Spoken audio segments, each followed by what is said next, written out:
मंगलुरु हुबली के बाद अब चिक्कोडी में वक्फ अमेंडमेंट के खिलाफ जबरदस्त एहतजाज।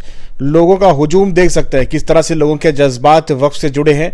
चूंकि वक्फ की प्रॉपर्टी अल्लाह की प्रॉपर्टी है, यानी अल्लाह की राह में जो लोग खर्च कर चुके हैं, यानी अल्लाह की राह में जो दान दे चुके हैं, ऐसी ज़मीन को हड़पने की कोशिश की जा रही है। ये इल्ज़ाम है इन लोगों का जो एहतजाज कर रहे हैं। का कहना है कि वक्फ अमेंडमेंट के तहत वक्फ की प्रॉपर्टी को लूटने का मंसूबा बनाया गया है। इस ताल्लुक से चिक्कोडी, बेलगाम ज़िले के चिक्कोडी में यह एहतजाज हो रहा है। बहुत बड़ी तादाद में लोग यहाँ देख सकते हैं किस तरह से अपने गम गुस्से का इजहार कर रहे हैं। पुरअमन तरीके से, कानूनी एतबार से यह एहतजाज हो रहा है। उलमा इकराम भी इसमें शामिल हैं।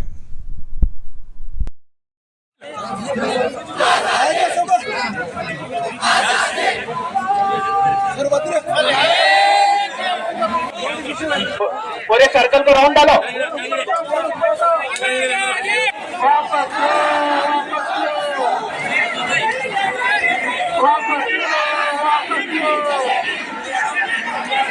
नहीं चलेगी, नहीं चलेगी, नहीं चलेगी, नहीं चलेगी,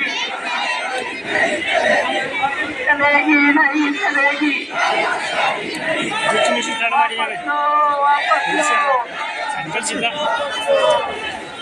हम लेके रहेंगे वक्त से, दस्तूर बचाने निकले हैं, हम वक्त बचाने निकले हैं। 26, 28 और 29 के तहत यहाँ दस्तूर के एतबार से ये अमल पैरा होने के लिए ये दस्तूर बनाया गया कि इस देश में जितने लोग भी रहेंगे वो अपने अपने मजहब के मुताबिक रहेंगे, अपने तहजीब और तमद्दुन के और कल्चर के एतबार से रहेंगे। ये आर्टिकल में लिखा गया है। हम उसी दस्तूर के एतबार से जिंदगी गुजार रहे हैं और उसी दस्तूर के एतबार से प्यार मोहब्बत से हम जिंदगी गुजार रहे हैं और रह रहे हैं। अब कुछ लोगों के इरादे कुछ और हो गए हैं और वो चाहते हैं कि इस दस्तूर के अंदर चेंजेस किया जाए और इस दस्तूर को बदल दिया जाए। इसके लिए इस संविधान को बदलने के लिए बहुत सी कोशिशें की गई, लेकिन हम आवाज लगाते हैं कि हम इस दस्तूर को बदलने नहीं देंगे।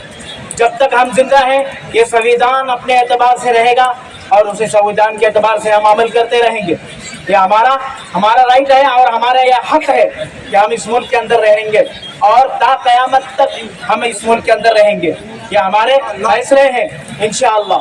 अब हम जिस मकसद के लिए निकले हैं वो वक्फ तरमीमी बिल है।